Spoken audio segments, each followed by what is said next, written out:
తాకట్లో ఉన్న మీ బంగారాన్ని విడిపించి ఆ రోజు ఆన్లైన్ రేటుకి కొంటాం. Sharma gold company. నమస్తే, నేను Keshav. Welcome to Suman TV. Gannavaram మాజీ ఎమ్మెల్యే వల్లభనేని వంశీ అరెస్టు, ఆ తర్వాత లిస్టులో ఎవరున్నారు? అసలు వంశీ అరెస్టే అక్రమం అంటూ వైసీపీ నానా యాగి చేస్తుంది. దీని వెనుక జరిగినటువంటి కథ ఏంటి, వంశీ అరెస్టు వెనుక ఉన్నటువంటి కారణాలు ఏంటి, విశ్లేషించేటువంటి ప్రయత్నం చేద్దాం. మనతో పాటు కిరణ్ కల్పాల గారు, తెలుగుదేశం పార్టీ నాయకులు, అలానే గన్నవరం నియోజకవర్గానికి చెందినటువంటి నేత. ఆయనతో మాట్లాడదాం. కిరణ్ గారు నమస్కారం. నమస్తే అండి. గన్నవరంలో జరిగినటువంటి ఘటనలు కావచ్చు, రకరకాల అంశాలు ఉండొచ్చు, కానీ అరెస్ట్కి సంబంధించి మేజర్గా చెప్తుంది ఒక కంప్లైంట్. ఆ కంప్లైంట్ తర్వాత జరిగినటువంటి అరెస్టు. అయితే వైసీపీ వాళ్ళు ఇదంతా కూడా కుట్రపూరితంగా తీసుకున్నటువంటి నిర్ణయం, కేసు వీళ్ళే పెట్టించి వీళ్ళే అరెస్ట్ చేస్తున్నారు అంటున్నారు. 2 రోజుల నుంచి 3 రోజుల నుంచి ఏంటంటే డిఫరెంట్ వర్షన్స్ వినిపిస్తున్నాయి. ఆయన ఆరోగ్యాన్ని కూడా పట్టించుకోకుండా చాలా దుర్మార్గంగా వ్యవహరిస్తున్నారు పోలీసులు, ఇవన్నీ కూడా వస్తున్నాయి. అసలు ఏం జరిగింది? కేసు ఇప్పుడు సడన్గా రైజ్ అయిన ఇష్యూనా, ఇది కొంతకాలంగా జరుగుతూ వచ్చిన దానికి ఫైనల్గా అరెస్ట్ వరకు వెళ్ళింది అనుకోవాలి? అంటే కేశవ్ గారు, ముందుగా వల్లభనేని వంశీని అరెస్ట్ చేయటం, అందులో ఎక్కడ రాజకీయ కుట్ర అనేది లేదండి. ఎందుకంటే తప్పు చేశాడు కాబట్టి శిక్ష పడింది.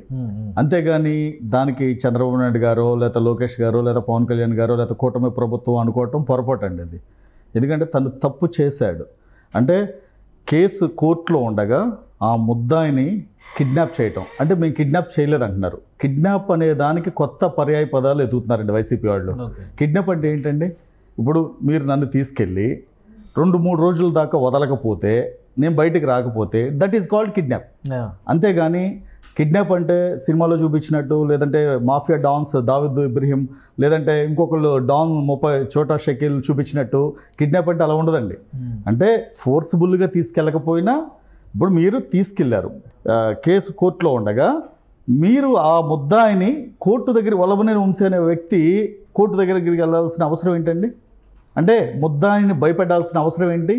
అంటే ఇక్కడ ఏంటంటే, ఎవరైతే గన్నవరం పార్టీ ఆఫీస్లో సత్యవర్ధన్ అనే వ్యక్తి మెయిన్ తన కేసు బుక్ చేశారో, ఇప్పుడు దాని నుండి తప్పించుకోవడానికి అతన్ని గనక సరెండర్ చేసి కోర్టుకి నాకు సంబంధం లేదని అనిపిస్తే, సింపుల్గా ఇక అసలు కోర్టు కేసును కొట్టేస్తుంది.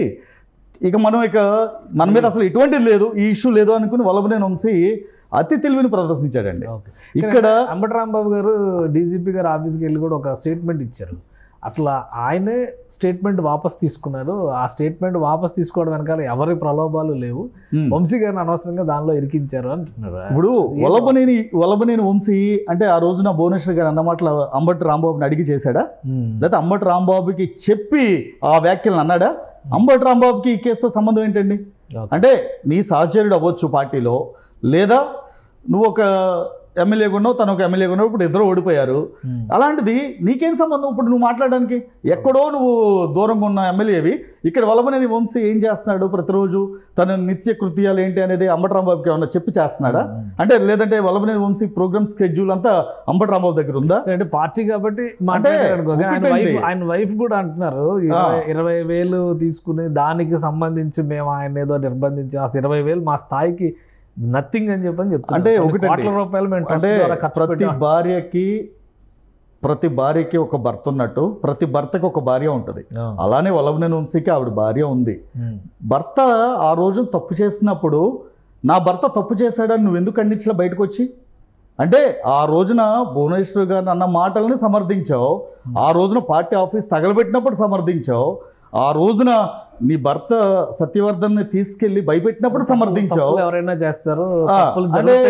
ఈ రోజున నీ భర్తని జైల్లో పెట్టేటప్పటికీ ఆవిడ నోటంటే ఇలాంటి మాటలు వస్తున్నాయి. మరి ఆ రోజున పార్టీ ఆఫీస్ తగలబెట్టినప్పుడు, ఏమండి ఇలా చేయకూడదు, చంద్రబాబు నాయుడు గారు మనకి రాజకీయ భిక్ష పెట్టారు, మిమ్మల్ని 2 సార్లు గెలిపించుకున్నారు, ఎమ్మెల్యే చేశారు, ఒక్కసారి విజయవాడ ఎంపీగా అవకాశం ఇచ్చారు, తండ్రి లాంటి ఆయన అలా చేయకూడదని మరి ఈవిడ మరి ఈ మహాపుణ్యమూర్తి ఎందుకనలేదు ఆ రోజున? అంటే ఈ రోజున తన భర్త ఏదో నడువు నొప్పి ఉంది, అదంటే జైల్లో మంచం ఇవ్వట్లేదు, కంచం ఇవ్వట్లేదని బయటకు వచ్చి మీడియా ముందుకు వచ్చి మాట్లాడుతుంది కదా. మరి ఆ రోజున తప్పు చేసినప్పుడు ఒక మహిళ, మరి భువనేశ్వర్ గారు కూడా నీలాగా ఒక మహిళే కదా, ఆ రోజు అన్నప్పుడు క్యారెక్టర్ అసెషన్ చేయకూడదండి అని నీ భర్తకి చెప్పుకోగలిగే ధైర్యం, చెప్పుకోగలిగే చనువు ఉన్నప్పుడు నువ్వు ఆ రోజు ఎందుకు చెప్పలా? ఎందుకు చెప్పలేదు ఆ రోజున? మీడియా ముందుకు వచ్చి సరే నా భర్త తప్పు చేశాడు, ఆయన తరపున నేను క్షమాపణ కోరుతాను, నువ్వు ఎందుకు మాట్లాడలా? అంటే తన భర్త చేసేవన్నీ చేయించుకుంది. ఈ రోజు తన భర్త లోపలేసేటప్పటికి శ్రీరంగ నేతలు ఎవరని చెప్తారండి? ఇప్పుడు జగన్మోహన్ ఇదంతా కక్ష సాధింపులో భాగం. రెడ్ బుక్ ఓపెన్ చేశారు. రెడ్ బుక్లో ఫస్ట్ పేజ్ వంశీ పేరు అంటే ఉందేమో నాకు తెలియదు. ఫస్ట్ పేజ్లో వంశీ పేరే ఉంది, నెక్స్ట్ పేజ్లో ఎవరున్నారని తెగ చర్చ జరుగుతుంది. అంటే ఒకటండి, రెడ్ బుక్ ఓపెన్ చేశారా, రెడ్ బుక్ ఓపెన్ చేయలేదా అంటే ఇప్పుడున్న కూటమి ప్రభుత్వం మీద అనేక బాధ్యతలు ఉన్నాయండి. ఇలాంటి గన్నవరంలో ఒక వల్లభనేని వంశీ చేసిన దుర్మార్గం వైకాపా వాళ్ళు 151 నియోజకవర్గాల్లో చేశారండి. ఇప్పుడు దాన్ని అంతటిని బయటికి తవ్వాలంటే కూటమి ప్రభుత్వం మీద బోల్డ్ అంత ఛాలెంజెస్ ఉన్నాయండి. ఎందుకంటే వీళ్ళు చేసిన అరాచకం నిజంగా అసలు ప్రతిదానికి దుర్మార్గం చేశారు, అరాచకం చేశారు, అది చేశారు, ఇది చేశారు. మీరు గన్నవరం నియోజకవర్గం నుంచే కదా రిప్రజెంట్ చేస్తారు. నిజంగా వల్లభనేని వంశీ ఇలాంటివి చేశారు, ఇవి చట్టాన్ని మీరు చేశారు, అప్పుడు కూడా ప్రభుత్వం చర్య తీసుకోలేదు, ఇప్పుడు చర్య తీసుకోలేదు. అలా అనుకుంటే 2014 నుంచి ఆయన ఎమ్మెల్యే, అవును, అప్పుడు జరగలేదా? ఈ 2019 తర్వాతే జరిగినాయా? ఇలాంటి ప్రశ్నలకు ఏంటి అంటే అంత హెరాస్మెంట్స్ చేశాడు ఆయన? అదే చెప్తానండి, మీకు మొత్తం చెప్తాను. వల్లభనేని వంశీ అనే వ్యక్తి గన్నవరంలో ఎంటర్ అయిన దగ్గర నుండి టీడీపీని వీడిన తర్వాత, వైసీపీలో జాయిన్ అయిన తర్వాత ఇప్పటి వరకు మొత్తం నా దగ్గర పూర్తి సమాచారం ఉందండి. ఎందుకంటే గన్నవరం వచ్చిన తర్వాత వంశీ 2007-8 ఆ సంవత్సరాల్లో ఒక యువకుడు వచ్చాడు. లేదు అంటే అప్పటి వరకు గతంలో మీరు గన్నవరం అనగానే, గన్నవరం అంటే ఫస్ట్ గుర్తొచ్చేది పుచ్చలపల్లి సుందరయ్య గారు. ఓకే, తరువాత మూల్పూర్ బాలకృష్ణ గారు, అలానే ముసునూరు రత్నబోస్ గారు, దాసరి బాలభద్రరావు గారు, గద్దె రామ్మోహన్ రావు గారు, తరువాత వల్లభనేని వంశీ. వాళ్ళందరి పేర్లు తర్వాతే వల్లభనేని వంశీ వస్తుంది. ఆ రోజున గన్నవరానికి అప్పట్లో గద్దె రామ్మోహన్ రావు గారు ఉన్నప్పుడు యువకుడిగా ఆయన గన్నవరంలో ఇండిపెండెంట్గా గెలిచారు. అలానే తర్వాత యువకుడు ఎంపీగా ప్రమోషన్తో విజయవాడ వెళ్ళటం జరిగింది. తర్వాత వంశీ రాగానే గన్నవరంలో ఒక సినిమాటిక్ అంటే అప్పుడు దాకా సినిమా ఫ్రెండ్స్ ఉండటం, వినాయక్ ఫ్రెండ్గా ఉండటం, వివి వినాయక్, తర్వాత 4 సుమోలతో గన్నవరంలో ఒక కొత్త అలజడి. అంటే యువతకి ఎవడో కొత్తోడు వచ్చాడరా అనగానే ఆటోమేటిక్గా పార్టీ, అంటే అక్కడ వంశీని కాదండి, పార్టీ జోష్ వస్తుంది డెఫినెట్గా. అలా కొంతమంది యువకులు ఆకర్షితులయ్యారు. తర్వాత ఏమైందంటే మీరు అన్నారు ఇందాక 2014లో చేయలేదా అంటే, 2014 నుండి 19 వరకు తెలుగుదేశం పార్టీ అంటేనే ఒక క్రమశిక్షణ. ఇలాంటి లుచ్చాగాళ్ళు, దుర్మార్గులు తెలుగుదేశం పార్టీలో వాళ్ళ ఆటలు సాగవండి. వాళ్ళు ఆడింది ఆట, పాడింది పాట అవ్వదు. సో అప్పుడు ప్రశాంతంగా కాముగానే ఉండి, అంటే అప్పుడు కూడా బాలభద్రరావు గారి మీద కానివ్వండి, లేదంటే పార్టీ కొంతమంది మీద చాలా దుర్భాషలు ఆడటం, అలానే వయసుతో సంబంధం లేకుండా ప్రతి ఒక్కరిని తిట్టడం, అలాంటివి ఉన్నాయి. సరే, ప్రతి నియోజకవర్గంలో ఇలాంటి సమస్యలు ఉంటాయి కదా అని పెద్దగా పట్టించుకోలేదండి. ఎప్పుడైతే 2019 గెలిచిన తర్వాత పార్టీ మారాడో అతనిలో స్పష్టమైన మార్పు కనిపిస్తుందండి. తనలో ఉన్న రౌడీయిజం, తనలో ఉన్న దుర్మార్గం, తనలో ఉన్న అరాచకం. ఏం చేసేవాళ్ళు? అరాచకం అంటే ప్రజల మీద ఏం చేసేవాళ్ళు?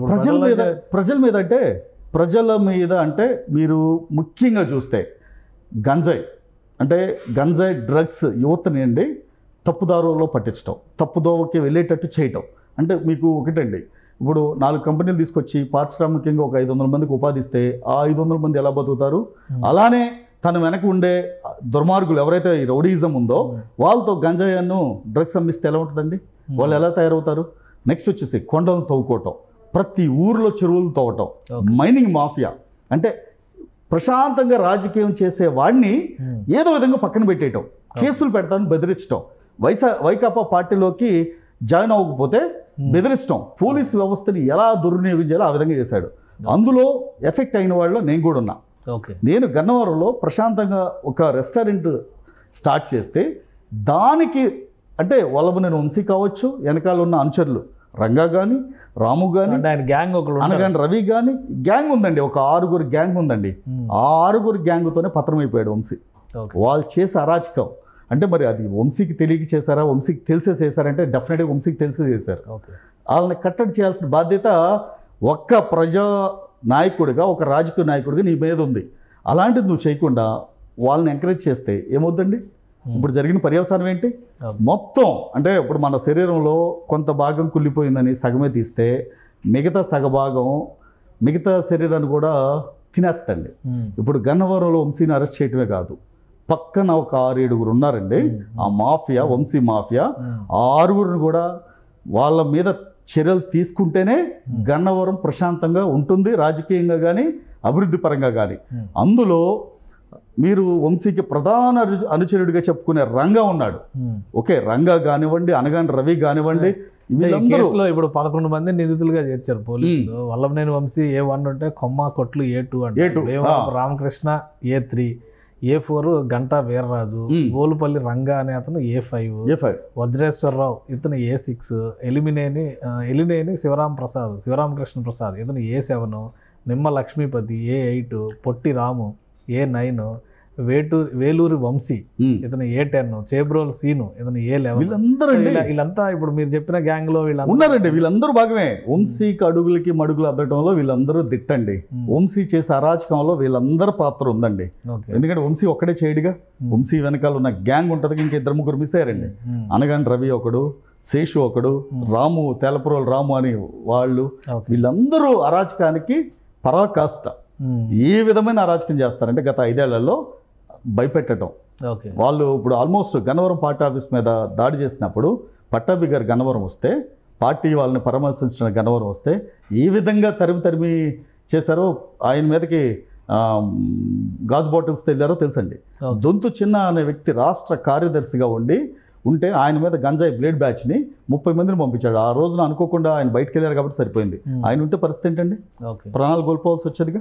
అలానే మండల పార్టీ అధ్యక్షుడు జాస్తి వెంకటేశ్వరరావు గారు ఆయన పార్టీలో ఉంటూ మండల అధ్యక్షుడిగా పనిచేస్తుంటే ఆయన మీద వ్యక్తిగత కక్ష కట్టి 1962లో డాక్యుమెంట్ ఇదని చెప్పి డీఫార్మ్ పట్టా అని చెప్పి ఆయన మీద ఉన్న 2 ఎకరాలని ఉన్న ల్యాండ్ని దాంట్లో ఉన్న షాపుల్ని మొత్తం ధ్వంసం చేసి పార్టీ మారుతావా చస్తావా అని బలవంతంగా ఫోర్స్ఫుల్గా ఇన్ని చేసిన ఇవన్నీ ఎగ్జాంపుల్ అండి. కంటికి కనిపించేవి, కనిపించినవి ఇంకా చాలా ఉన్నాయండి. డ్వాక్రా గ్రూపుల్లో కానివ్వండి, డ్వాక్రా గ్రూపుల అవినీతి, ఇలానే మాఫియా, మట్టి మాఫియా, మందు, మద్యం ఏరులై పారిందండి. ఒకటి కదండి, ఒక్కటి గన్నవరంలో ఇంతవరకు ఏ రోజు ఈ 5 ఏళ్ళు జరగంది. గత 5 ఏళ్లలో ఈ గత 30-35 సంవత్సరాల నుండి ఏ రోజు ఎటువంటి గొడవలు కానీ ఘర్షణలు కానీ లేనిది ఈ 5 ఏళ్లలో కలుషితం అయిపోయిందండి. మళ్ళీ ఈ రోజున వెంకట్రావు గారు గెలిచిన తర్వాత గన్నవరాన్ని మళ్ళీ పాత గన్నవరంగా అభివృద్ధి చేయడానికైనా, లేదంటే మళ్ళీ ఈ వంశీ రూపురేఖలు ఏదైతే ఉన్నాయో, వంశీ చేసిన మాఫియా ఏదైతే ఉందో తుడిచిపెడితే కానీ ప్రజలు మళ్ళీ హ్యాపీగా ఉంటారండి. ఈ రోజున వంశీ అరెస్ట్ అయిన తర్వాత గన్నవరం నియోజకవర్గంలో ఒక్కడు కూడా సానుభూతి ఇచ్చినోడు లేడండి. సానుభూతి కోసం అయ్యో పాప అన్నోడు లేడు. అంటే దీన్ని బట్టి అర్థం చేసుకోండి, పోలీసులు కూడా అధికార పార్టీ వైపు, కూటమి వైపు ఉన్నారు. ఎవరిని బయటకు రానివట్ల వైసీపీ నాయకులకి అపాయింట్మెంట్ గారు కూడా మమ్మల్ని మాకు ఒకటేనండి, ఫస్ట్ నుండి హౌస్ అరెస్టులు చేయటం, అలానే భయపెట్టడం, ఇంటికొక నాయకుడి దగ్గరికి వెళ్ళి పోలీసు నిలబడి అలాంటి ఏ రోజు చేయదండి. ఇది ప్రజాస్వామ్యం. తప్పు చేసిన వాడికి ఎవరికైనా శిక్ష పడాల్సిందే. అది వల్లభనేని వంశీ అయినా, వంశీ అనుచరులైనా, ఏ స్థాయిలో ఉన్నా సరే. ఇప్పుడు మీకు చిన్న ఎగ్జాంపుల్ చెప్తానండి. వివేకానంద రెడ్డి గారు చనిపోతే జగన్మోహన్ రెడ్డి ఏం చెప్పాడండి, మాకు సంబంధం లేదు అన్నాడు. నారాసుర రక్త చరిత్ర అన్నాడు. మరి అది ఎవరు చేశారండి? జగనాసుర రక్త చరిత్ర అని తన సొంత బాబాయ్ కూతురే ఎవరు, సునీత అండ్ తోబుట్టిన చెల్లెలు షర్మిలానే అంది. మరి దానికి ఏం సమాధానం చెప్తాడండి? అంటే వీళ్ళు చేసింది ఏ రోజు చేసామని చెప్పుకోరండి. అది పార్టీ ఆ రోజు ప్రతిపక్షంలో ఉన్న తెలుగుదేశం మీదైనా, ఈ రోజున అధికార పక్ష తెలుగుదేశం మీదైనా వాళ్ళకి బురద చల్లటం అలవాటే. ఇలాంటివన్నీ వాళ్ళకి ఏంటంటే ఏదో కుంటి సాకులు చెప్పినట్టు నెక్స్ట్ ఎవరున్నారు చర్చ నడుస్తుంది. నెక్స్ట్ ఎవరున్నారు, గుడివాడ పేరు చెప్తున్నారు. ఇంకా విజయవాడ మాజీ ఎంపీ ఆయన కూడా ఏదో పార్టీ మారిపోతున్నాడు అని చెప్పి అదొకటి చర్చ నడుస్తుంది.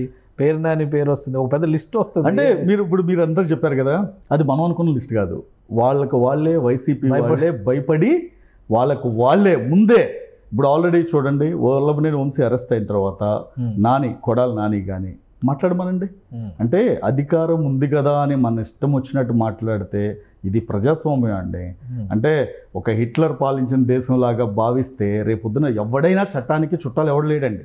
ఇప్పుడు చంద్రబాబు నాయుడు గారిని ఆ రోజున అరెస్ట్ చేసినప్పుడు మరి చంద్రబాబు నాయుడు గారు జైలుకి వెళ్లకుండా ఉండాల్సింది, ఎందుకు వెళ్ళారు? అంటే చట్టాన్ని గౌరవించటం మన సాంప్రదాయం. రాజ్యాంగంలో విశిష్టత ఉంది చట్టానికి. అలాంటిది మీరు చట్టాన్ని గౌరవించరు, జడ్జిల్ని గౌరవించరు, జడ్జిల మీద దూషిస్తారు, జడ్జిల మీద పోస్టులు పెడతారు. అది ఎవరు చేస్తారండి? గతంలో తెలుగుదేశం పార్టీ చేసిందా? వైసీపీకి చేసింది. అంటే వీళ్ళందరూ తప్పులు చేసేవాడికి ప్రతి ఒక్కడికి ఇది ఒక భయం అండి. అంటే ఇది మాత్రం ఎట్టి పరిస్థితుల్లోనూ రాజకీయ కక్ష కాదు. తప్పు చేసిన వాడు, ఎందుకంటే అధికారుల దగ్గర లిస్ట్ ఉంటుంది, ఆఫీసర్ల దగ్గర వాళ్ళు చేసిన తప్పులు తడకలు మొత్తం ఉంటాయండి. దాన్ని బట్టి చట్టం తీసుకుంటుంది. కానీ ఎవరూ చట్టాన్ని అతిక్రమించాలని చూసిన ఎవడైనా సరే దానికి బాధ్యులు అవ్వాల్సిందే. రేపొద్దున కొడాలి నాని అయినా పేరు నాని తెలిసింది కదండి. ఇప్పుడు ఆల్రెడీ గోడౌన్లో బియ్యం మాయమైనాయి, ఎవరైనా సరే, ద్వారంపూడి చంద్రశేఖర్ రెడ్డి, కాకినాడ సీపోర్ట్లో పవన్ కళ్యాణ్ గారు పట్టుకుంటే ఏం చేశారండి? ఎన్ని లక్షల టన్నుల బియ్యం అక్రమంగా రవాణా చేశారు. కాకినాడ సీపోర్ట్ కేవీ రావు గారిని బెదిరించి ఆల్మోస్ట్ 5,000 కోట్ల సీపోర్ట్ని 550 కోట్లకు రాయించుకుని మళ్ళీ ఎందుకు వెనక్కి ఆ షేర్లు తిరిగి ఇచ్చేశారు? అంటే భయం లేకపోతే ఎందుకు ఇచ్చేశారు? విజయసాయి రెడ్డి ఈ రోజున వైసీపీ పార్టీకి ఎందుకు రాజీనామా చేశాడు? ఇవన్నీ ప్రశ్నలండి. ఇలా ప్రశ్నలు చాలా ఉన్నాయి. తప్పు చేశారు కాబట్టి భయపడిపోయి జగన్మోహన్ రెడ్డికి దూరంగా ఉంటున్నారు. రైట్. థ్యాంక్ యూ కిరణ్ గారు విశ్లేషణ అందించినందుకు. ఇది గన్నవరంలో జరిగినటువంటి అనేక అవకతవకలు, అరాచకాలతో వల్లభనేని వంశీ పాత్ర నేరుగా ఉంది. దానికి సంబంధించినటువంటి కర్మ ఫలాన్ని అనుభవించక తప్పదని కిరణ్ గారు చెప్తున్నారు. మరోవైపు ఇతర కేసులకు సంబంధించి, ఇతర నేతలకు సంబంధించి కూడా ఎవరికి వాళ్ళు భుజాలు తడుముకుంటున్నారు తప్ప కేసులు నమోదయ్యేటువంటి విషయం, అలానే వాళ్ళు చేసినటువంటి తప్పులకి సంబంధించినటువంటి జాబితా పోలీసుల దగ్గర ఉంది. దాని ప్రకారం చర్యలు ఉంటాయి, కానీ ఇందులో ఎలాంటి కక్ష సాధింపు ఉండదని ఆయన క్లారిటీ ఇస్తున్నారు. ఇది special discussion. Keep watching. Suman టీవీలో మీ పర్సనల్ అండ్ బిజినెస్ ప్రమోషన్స్ కోసం కింది నెంబర్కి కాంటాక్ట్ చేయండి.